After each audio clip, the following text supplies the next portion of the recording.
Minu kanalil on täitunud vahepeal 500 jälgijat ja ma olen selle eest ääretult tänulik. Igaühe eest, kes te olete hakanud minu kanalit jälgima ja ma olen tänulik iga kommentaari ja samuti ka iga like'i eest. See annab mulle sellist indu ja jõudu, et tegeleda selle kanaliga siin edasi.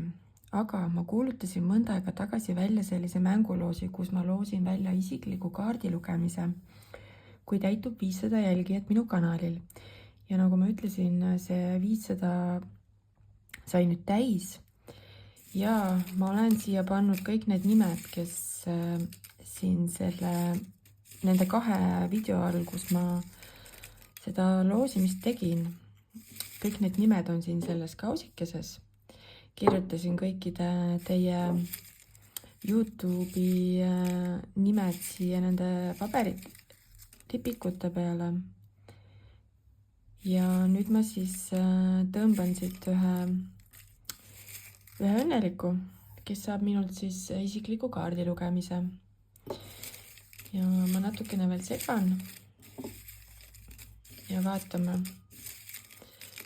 kes on see inimene, kes saab siis isikliku kaardilugemise. Nii.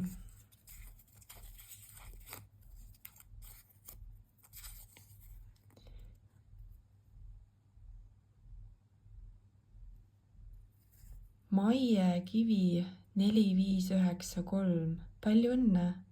Sina oled siis võitnud minult isikliku kaardilugemise. Ole hea ja kirjuta mulle, ma panen siia selle video alla enda Gmaili, kuhu sa saad mulle siis kirjutada.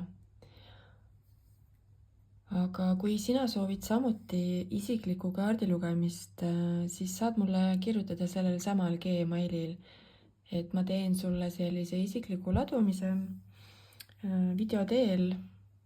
Sina lihtsalt saada mulle oma küsimus ja siis saad sellise isikliku video, mida saad siis vaadata nii palju kordi, kui ise soovid ja kuulata. Seniks aga mõnusat jaanuarikuud teile kõigile!